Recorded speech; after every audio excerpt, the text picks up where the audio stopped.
போல் பாக்கிய செல்வம் புவியில் இல்லையே. புவி நிரம்ப பொன் தந்தாலும் இப்பளிக்கு ஈடில்லையே.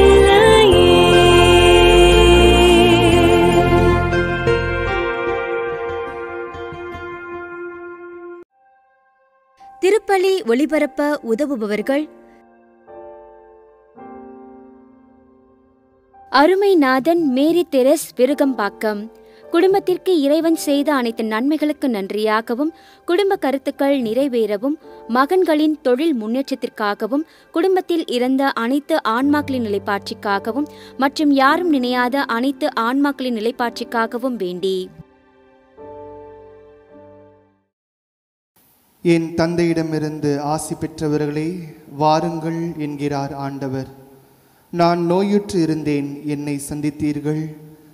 இச்சின்னஞ்சிறிய என் சகோதர சகோதரிகளுள் ஒருவருக்கு நீங்கள் செய்த போதெல்லாம் எனக்கே செய்தீர்கள் என உறுதியாக உங்களுக்கு சொல்கிறேன். மத்தேயு நற்செய்தி அதிகாரம் 25 இறை வசனங்கள் 34, 36 மற்றும் 40. தந்தை மகன் தூய ஆவியாரின் பெயராலே ஆமென். நம் ஆண்டவராகிய இயேசு கிறிஸ்துவின் அருளும் கடவுளின் அன்பும் தூய ஆவியாரின் நட்புறவும் உங்கள் அனைவரோடும் இருப்பதாக. உம்மான்மாவோடும் இருப்பதாக. நம்மை சுற்றி சூழ்ந்து வாழ்ந்து கொண்டிருக்கின்ற மக்கள் மத்தியிலே நாம் இரக்க குணம் கொண்ட மனிதர்களாக வாழவும், சுயநலமற்றவர்களாக வாழ்ந்திட இத்திருப்பலியிலே நாம் ஜெபிப்போம். எல்லாம் வல்ல இறைவனிடமும் சகோதர சகோதரிகளே, உங்களிடமும் நான் பாவியனை ஏற்றுக்கொள்கிறேன். ஏனெனில் என் சிந்தனையாலும் சொல்லாலும் செயலாலும் கடமையில் தவறியதாலும் பாவங்கள் பல செய்தேன். என் பாவமே, என் பாவமே, என் பெரும் பாவமே. ஆகையால் எப்பொழுதும் கன்னியான புனித மரியாவையும் வானதூதர் புனிதர் அனைவரையும் சகோதர சகோதரிகளே உங்களையும் நம் இறைவனாகிய ஆண்டவரிடம் எனக்காக வேண்டிக் கொள்ள மன்றாடுகிறேன். எல்லாம் வல்ல இறைவன் நம்மீது இரக்கம் வைத்து நம் பாவங்களை மன்னித்து நம்மை நிலை வாழ்வுக்கு அழைத்து செல்வாராக. ஆமென்.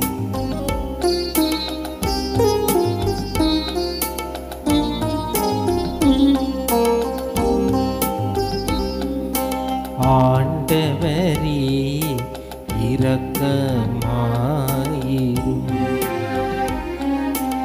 ஆண்டவரே இரக்கமாயிரும். கிறிஸ்துவே இரக்கமாயிரும். கிறிஸ்துவே இரக்கமாயிரும். ஆண்டவரே இரக்கமாயிரும். ஆண்டவரே இரக்கமாயிரும்.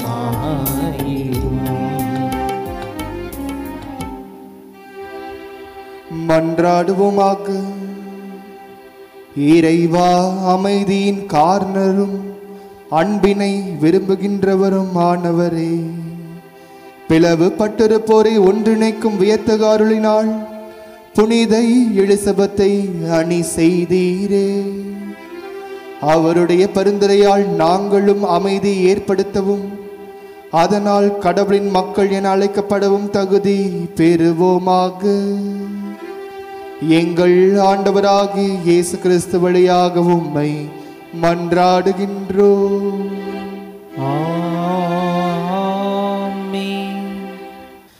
இறைவாக்கினர் ஆமோஸ் நூலிலிருந்து வாசகம். அதிகாரம் 7, இறை வார்த்தைகள் 10 முதல் 17 முடிய. அந்நாள்களில் பெத்தேலின் குருவாகிய அமர்சியா என்பவன் இஸ்ரேல் அரசன் எரோபோவாமுக்கு எதிராக இவ்வாறு சொல்லி அனுப்பினான். இஸ்ரேல் வீட்டாரிடையே, ஆமோஸ் உமக்கு எதிராக சதி செய்கின்றான். அவன் சொல்வதையெல்லாம் இந்நாட்டால் தாங்க முடியவில்லை. ஏனெனில் எரோபவாம் வாளால் மடிவான். அவனது நாட்டை விட்டு இஸ்ரேல் அடிமையாக கொண்டு போகப்படும் என்று ஆமோஸ் சொல்கின்றான். பின்பு அமட்சியா ஆமோஸை பார்த்து, காட்சி காண்பவனே, இங்கிருந்து போய்விடு, யூதாவின் நாட்டுக்கு ஓடிவிடு. அங்கே போய் இறைவாக்கு உரைத்து உன் பிழைப்பை தேடிக்கொள். பெத்தேலில் இனி ஒருபோதும் இறைவாக்கு உரைக்காதே, ஏனெனில் அது அரசின் புனித இடம், அரசுக்குரிய இல்லம் என்று சொன்னான். ஆமோஸ் அதற்கு மறுமொழியாக அமட்சியாவை பார்த்து கூறினார், நான் இறைவாக்கினன் இல்லை, இறைவாக்கினர் குழுவில் உறுப்பினனும் இல்லை. நான் ஆடு மாடு மேய்ப்பவன், காட்டு அத்திமர தோட்டக்காரன். ஆடு ஓட்டி கொண்டு போன என்னை ஆண்டவர் தேர்ந்தெடுத்து என் மக்களாகிய இஸ்ரேலிடம் சென்று இறைவாக்கு உரைத்திடு என்று அனுப்பினார். எனவே இப்பொழுது ஆண்டவரின் வாக்கை கேள். இஸ்ரேலுக்கு எதிராக இறைவாக்கு உரைக்காதே, ஈசாக்கின் வீட்டாருக்கு எதிராக பேசாதே என்று நீ சொல்கின்றாய். ஆண்டவர் இவ்வாறு கூறுகிறார், உன் மனைவி நகரின் விலைமகளாயிருப்பாள். உன் புதல்வர் புதல்வியர் வாளால் மடிவர். உன் நிலபுலன்கள் பங்கு போட்டு கொள்ளப்படும். நீயோ புனிதமற்ற நாட்டிலே மாண்டு போவாய். இஸ்ரேல் தன் நாட்டுக்கு வெளியே அடிமையாக கொண்டு போகப்படும். ஆண்டவரின் அருள்வாக்கு. இறைவனுக்கு நன்றி. பல்லவி. ஆண்டவரின் நீதி நெறிகள் உண்மை உள்ளவை நீதிமானவை. ஆண்டவரின் நீதி நெறிகள் உண்மையும் நீதியும் ஆனவை. ஆண்டவரின் திருச்சட்டம் நிறைவானது, அது புத்துயிர் அளிக்கின்றது. ஆண்டவரின் ஒழுங்குமுறை நம்பத்தகுந்தது, எளியவருக்கு அது ஞானம் அளிக்கின்றது. பல்லவி. ஆண்டவரின் நீதி நெறிகள் உண்மையும் நீதியும் ஆனவை.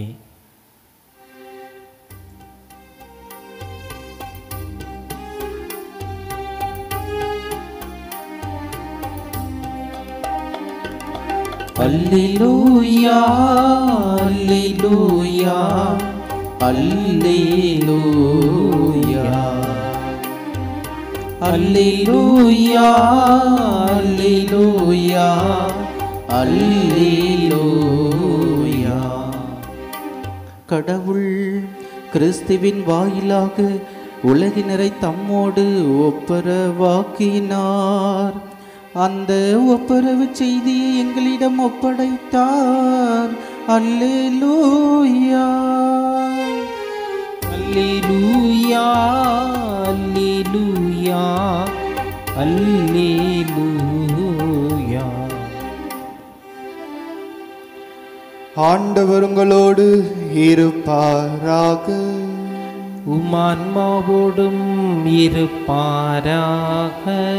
புனித மத்தேயு எழுதிய தூய நற்செய்தியிலிருந்து வாசகம். ஆண்டவரே, மாட்சி உமக்கே. அதிகாரம் 9. இறை வார்த்தைகள் 1 முதல் 8 முடிய. அக்காலத்தில் இயேசு படகேறி மறுகரைக்கு சென்று தம் சொந்த நகரை அடைந்தார். அப்பொழுது சிலர் முடக்குவாதமுற்ற ஒருவரை கட்டிலில் கிடத்தி அவரிடம் கொண்டு வந்தனர். இயேசு அவர்களுடைய நம்பிக்கையை கண்டு முடக்குவாதமுற்றவரிடம், மகனே, துணிவோடு இரு, உன் பாவங்கள் மன்னிக்கப்பட்டன என்றார். அப்பொழுது மறைநூல் அறிஞர்கள் சிலர், இவன் கடவுளை பழித்துரைக்கிறான் என்று தமக்குள் சொல்லிக் கொண்டனர். அவர்களுடைய சிந்தனைகளை இயேசு அறிந்து அவர்களை நோக்கி, உங்கள் உள்ளங்களில் நீங்கள் தீயன சிந்திப்பதேன்? உன் பாவங்கள் மன்னிக்கப்பட்டன என்பதா, எழுந்து நட என்பதா? எது எளிது? மண்ணுலகில் பாவங்களை மன்னிக்க மானிட மகனுக்கு அதிகாரம் உண்டு என்பதை நீங்கள் அறிந்து கொள்ள வேண்டும் என்றார். எனவே இயேசு முடக்குவாதமுற்றவரை நோக்கி, நீ எழுந்து உன்னுடைய கட்டிலை தூக்கி கொண்டு வீட்டுக்கு போ என்றார். அவரும் எழுந்து தமது வீட்டுக்கு போனார். இதை கண்ட மக்கள் கூட்டத்தினர் அச்சமுற்றனர். இத்தகைய அதிகாரத்தை மனிதருக்கு அளித்த கடவுளை போற்றி புகழ்ந்தனர். ஆண்டவரின் அருள்வாக்கு. கிறிஸ்துவே உமக்கு புகழ். இயேசுவில் பிரியமான சகோதர சகோதரிகளே, ராபர்ட் மோரிசன் என்கின்றவர் தன்னுடைய நண்பர்களோடு உரையாடிக் கொண்டிருந்தார். அப்பொழுது அவருடைய நண்பர் ஒருவர் கேட்கின்றார், நீ ஆண்டவருடைய வார்த்தையை எடுத்துரைக்கப் போகின்றாய், சீனா நாட்டிலே நீ ஆண்டவருடைய வார்த்தையை எடுத்துரைக்கப் போகின்றாய், கண்டிப்பாக நீ அவர்களை கிறிஸ்தவர்களாக மாற்ற முடியும் என்று நம்புகிறாயா என்று கேட்டார்களாம். ராபர்ட் மோரிசன் அவர்களுடைய நண்பர். அப்பொழுது ராபர்ட் மோரிசன் சொன்னாராம், நான் சீனா நாட்டிலே பல மக்களை கிறிஸ்தவர்களாக மாற்றுவினாய் என்று எனக்கு தெரியவில்லை. ஆனால் ஆண்டவரில் நம்பிக்கை கொண்டு என்னால் முடியும் என்று நான் உறுதி அளிக்கின்றேன் என்று சொன்னாராம். அன்புக்குரியவர்களே,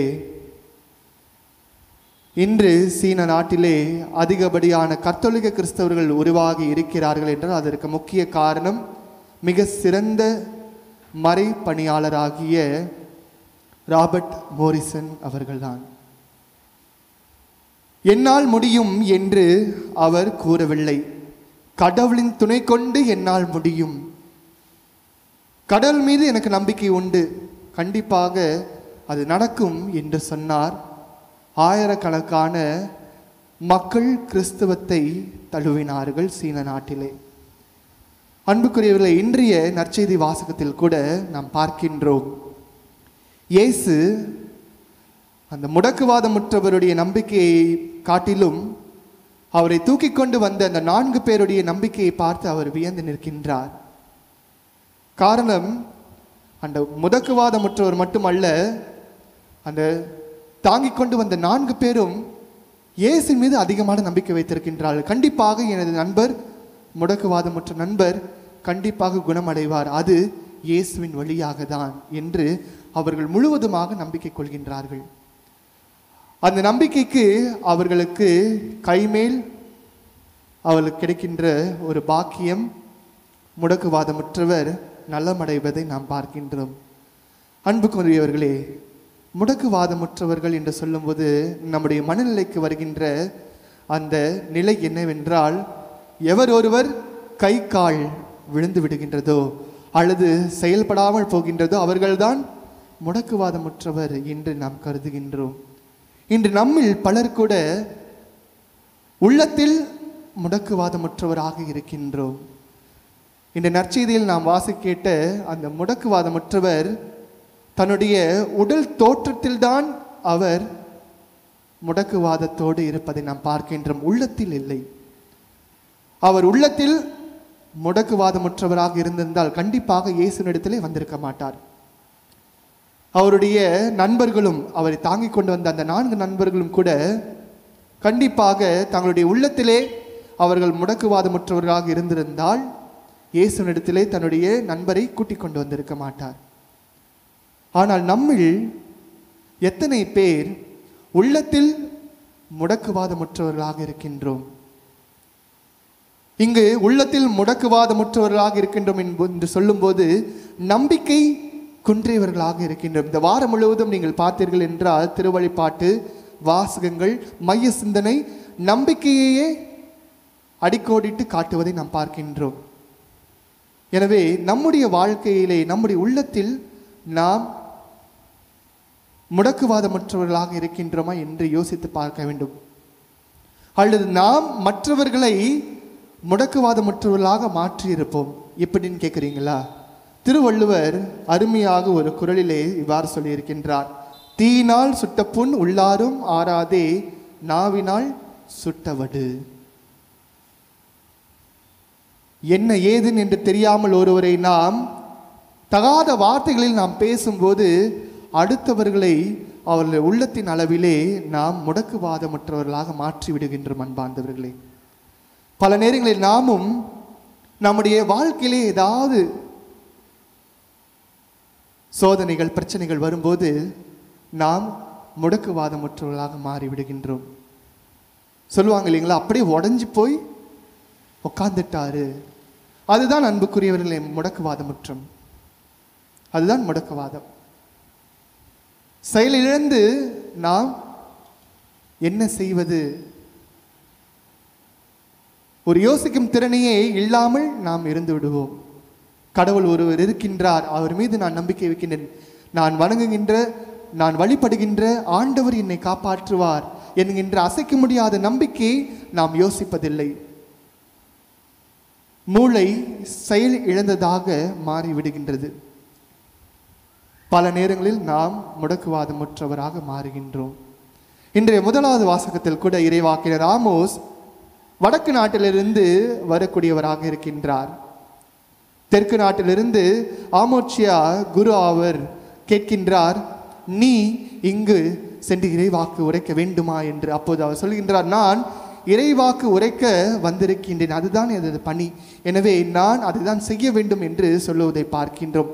காரணம், ஆமோஸ் இறைவாக்கினர் கடவுளில் நம்பிக்கை கொண்டிருக்கின்றார். அதனால் அவருக்கு தெரிகின்றது நான் என்ன செய்ய வேண்டும், எதற்காக நான் அழைக்கப்பட்டிருக்கின்றேன் என்று. அன்புக்குரியவர்களே, நாமும் கடவுளின் பிள்ளைகளாக வாழ்ந்து கொண்டிருக்கின்றோம். அருள் சாதனைகளின் வழியாக நாம் கடவுளின் பிள்ளைகள் என்று அழைக்கப்பட்டிருக்கின்றோம். எனவே நமக்கும் கடமைகள் பல உண்டு. எவ்வாறு ஆண்டவர் இயேசு கிறிஸ்து இன்றைய முடக்குவாதமற்றவரை நோக்கி சொல்லுகிறாரோ, நீ நம்பிக்கையோடு இரு, நீ நம்பிக்கையோடு இரு என்று அவர் எவ்வாறு சொல்கின்றார், அதே போன்று நாமும் நம்முடைய வாழ்க்கையிலே நம்மை முடக்குவாதம் இடுகின்ற நிலைக்கு செல்லக்கூடிய எந்த ஒரு நிலையாக இருக்கட்டும், தீராத நோய் நொடிகளாக இருக்கட்டும், குடும்பங்களில் இருக்கின்ற கஷ்டங்களாக இருக்கட்டும், பிரச்சனைகளாக இருக்கட்டும், எப்படிப்பட்ட ஒரு காரியங்களாக இருக்கட்டும், நாம் கடவுளின் மீது இயேசு மீது அதிகப்படியான நம்பிக்கை கொள்வோம். ஆண்டவர் என்னை காப்பாற்றுவார், ஆண்டவர் என்னை இதிலிருந்து வெளியே எடுத்து வருவார் என்று நாம் நம்பும்போது கண்டிப்பாக நாமும் இன்றைய நாளிலே அந்த முடக்குவாதமற்றவர் எவ்வாறு எழுந்து நட என்று ஆண்டவர் சொன்ன உடனே அவர் எழுந்து நடந்தாரோ, அதே போன்று நம்முடைய குடும்ப பிரச்சனைகள், கஷ்டங்கள், தீராத நோய் நொடிகளில் இருந்தும் நாமும் எழுந்து நடப்போம். ஆண்டவரில் நம்பிக்கை கொள்வோம். ஆமீன். எடுத்து வந்தோம் காணிக்கையே இறையமுதே, உம்மை சூழ வந்தோம் இனிதாகவே, எம்மை ஆளவே இதை ஏற்பாய் என்று வேண்டுகிறோம். எடுத்து வந்தோம் காணிக்கையே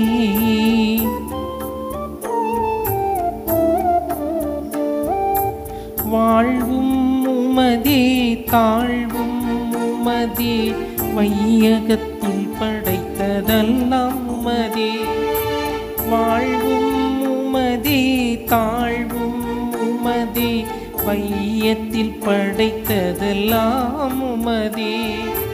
இம் சிறு வாழ்வில் நிகழ்வதெல்லாம் திருபலியாய் மாற்றிடுமே. எடுத்து வந்தோம் காணிக்கையே. சகோதர சகோதரிகளை, என்னுடையதும் உங்களுடையதுமான இப்பலி எல்லாமுள்ள தந்தையாக இறைவனுக்கு ஏற்றதாகும்படி மன்றாடுங்கள். ஆண்டவர் தமது பெயரின் புகழ்ச்சிக்காகவும் ஆட்சிக்காகவும் நமது நன்மைக்காகவும் புனித திரு அவை அனைத்து நலனுக்காகவும் நமது கையிலிருந்து இப்பள்ளியை ஏற்றுக்கொள்வாராக. ஆண்டவரே, உம் மக்களின் காணிக்கைகளை ஏற்றருளும். அதனால் உம் திருமகனுடைய மாபெரும் அன்பின் பலியை நினைவு கூறும் நாங்கள் புனித எலிசபெத்தின் எடுத்துக்காட்டால் உமது அன்பிலும் அயலார் அன்பிலும் உறுதி பெறுவோமாக்கு. எங்கள் ஆண்டவராகிய இயேசு கிறிஸ்து வழியாக உம்மை மன்றாடுகின்றோம். ஆமென். ஆண்டவர் உங்களோடு இருப்பாராக. ஆன்மாவோடும் இருப்பாராக. இதயங்களை மேலே எழுப்புவோம். ஆண்டவரிடம் எழுப்பியுள்ளோம். நாம் இறைவனாகிய ஆண்டவருக்கு நன்றி கூறுவோம். அது தகுதியும் நீதியும் ஆனதே. தூயவரான தந்தையே, உம் அன்பார்ந்த மகன் இயேசு கிறிஸ்து வழியாக எந்நாளும் எவ்விடத்திலும் நாங்கள் உமக்கு நன்றி செலுத்துவது மெய்யாகவே தகுதியும் நீதியுமாகும், எங்கள் கடமையும் மீட்புக்குரிய செயலுமாகும். உம் வார்த்தையான அவர் வழியாக அனைத்தையும் படைத்தீர். அவரையே மீட்பராகவும் ஈடேற்றுபவராகவும் எங்களுக்கு அனுப்பினீர்.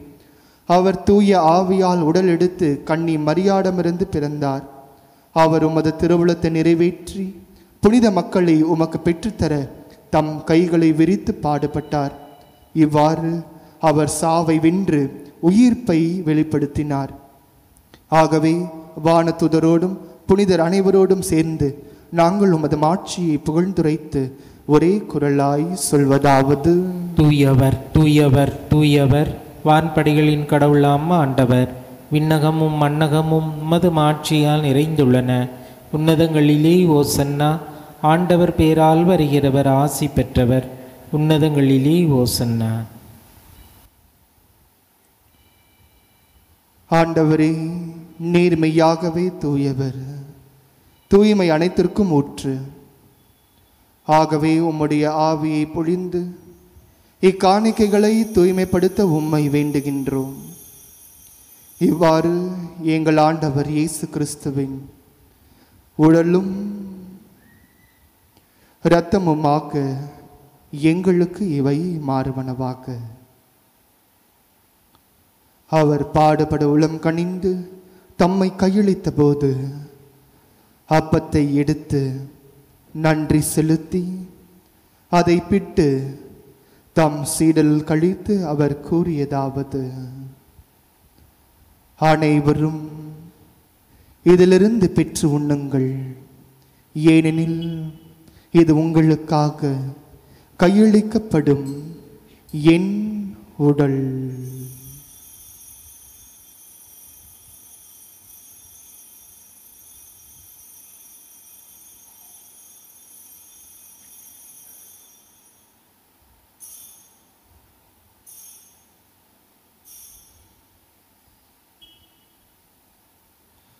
அவனமை இரவு விருந்தை அருந்திய பின் கிண்ணத்தையும் எடுத்து மீண்டும் உமக்கு நன்றி கூறி தம் சீடல் கழித்து அவர் கூறியதாவது: அனைவரும் இதிலிருந்து பெற்று பருகுங்கள், ஏனெனில் இது புதிய நிலையான உடன்படிக்கைக்குரிய என் இரத்தத்தின் கிண்ணம். இது பாவ மன்னிப்புக்கென்று உங்களுக்காகவும் பலருக்காகவும் சிந்தப்படும். இதை என் நினைவாக செய்யுங்கள்.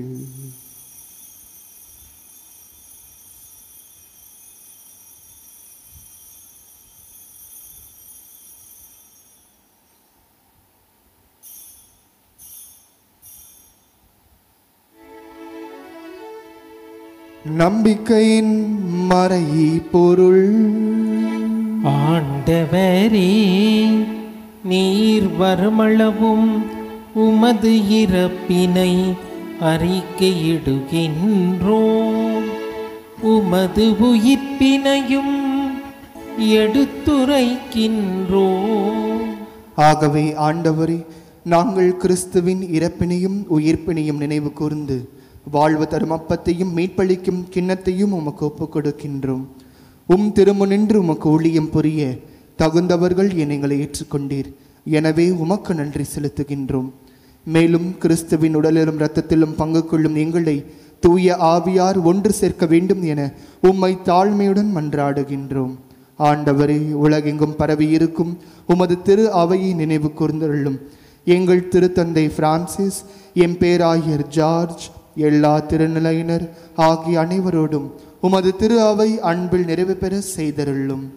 மேலும் உயிர்த்தெழும் எதிர்நோக்குடன் துயில் கொள்ளும் எங்கள் சகோதர சகோதரிகளையும் இறந்தோர் அனைவரையும் இரக்கத்துடன் நினைவு கூர்ந்து உமது திருமுக ஒளியினுள் ஏற்றருளும். எங்கள் அனைவர் மீதும் இரக்கமாயிரும். கடவுளின் கன்னித்தாயான புனித மரியா, அவருடைய துணையாளரான புனித யோசேப்பு, புனித திருத்துதர்கள், இவ்வுலகில் உமக்கு உகந்தவராய் இருந்தோர் ஆகிய புனிதர் அனைவருடனும் நாங்கள் நிலை வாழ்வில் பங்கு கொள்ளும் தகுதி பெற்று திருமகன் இயேசு கிறிஸ்து வழியாக உம்மை புகழ்ந்தேத்து மறுமருள உம்மை மன்றாடுகின்றோம்.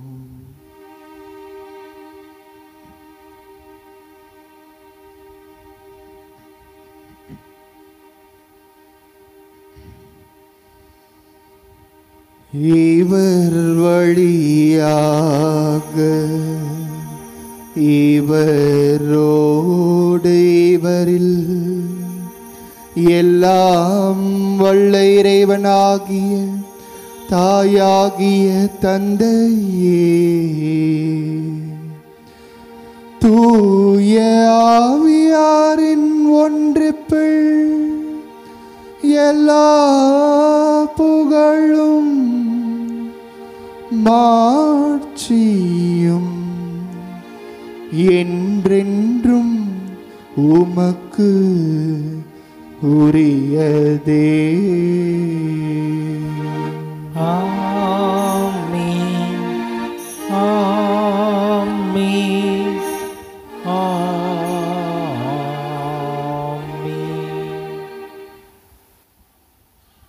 மீட்பரின் கட்டளையால் கற்பிக்கப்பட்டு இறை படிப்பினால் பயிற்சி பெற்ற நாம் அனைவரும் துணிந்து ஜெபிப்போம். விண்ணுலகில் இருக்கின்ற எங்கள் தந்தையே, உமது பெயர் தூயது என போற்ற பெறுக. உமது ஆட்சி வருக. உமது திருவுளம் விண்ணுலகில் நிறைவேறுவது போல மண்ணுலகிலும் நிறைவேறுக. எங்கள் அன்றாட உணவை இன்று எங்களுக்கு தாரும். எங்களுக்கு எதிராக குற்றம் செய்வோரை நாங்கள் மன்னிப்பது போல எங்கள் குற்றங்களையும் மன்னியும்.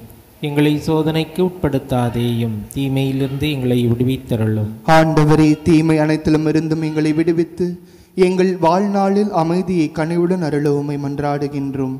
உமது இரக்கத்தின் உதவியால் நாங்கள் பாவத்திலிருந்து எப்போதும் விடுதலை பெற்று யாதொரு கலக்கமுமின்றி நலமாய் இருப்போமாக.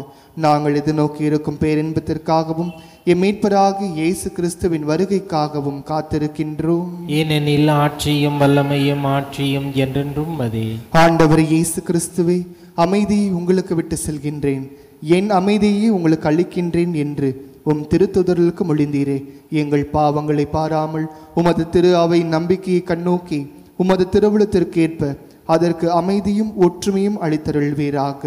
என்றென்றும் வாழ்ந்து ஆட்சி செய்கின்றவர் நீரே.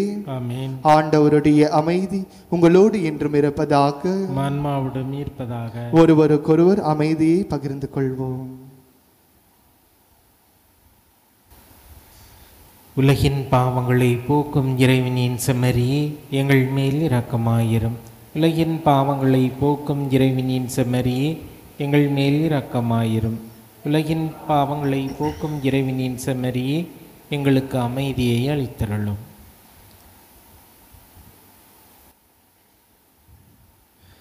இதோ நம் ஆண்டவராக இயேசு கிறிஸ்து அன்று முடக்குவாதமுற்றவரை நோக்கி நீ எழுந்து நட என்று சொன்னவர் இன்று நம் ஒவ்வொருவரையும் பார்த்து உள்ளத்தில் முடக்குவாதமுற்றோரே எழுந்து நடங்கள் என்று நம்மை அன்போடு அழைக்கின்றார். நமது நோய் நொடியிலிருந்து, நமது தீராத உடல் பிரச்சனைகளிலிருந்து, கடன் சுமைகளிலிருந்து, மேலும் பல குடும்பங்கள் சூழ்நிலைகளிலிருந்து எழுந்து நட என்று நமக்கு நம்பிக்கை அளிக்கின்றார். இவரது அழைப்பை ஏற்று இங்கு வந்திருக்கின்ற நாம் ஒவ்வொருவரும் பேறு பெற்றோர். ஆண்டவரே, நீர் என் இல்லத்தில் எழுந்தருள நான் தகுதியற்றவன். ஆனால் ஒரு வார்த்தை மட்டும் சொல்லியருளும், எனது ஆன்மா நலமடையும்.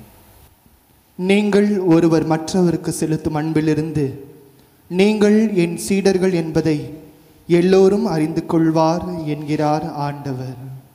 யோவான் நற்செய்தி அதிகாரம் 13 இறை வார்த்தை 35.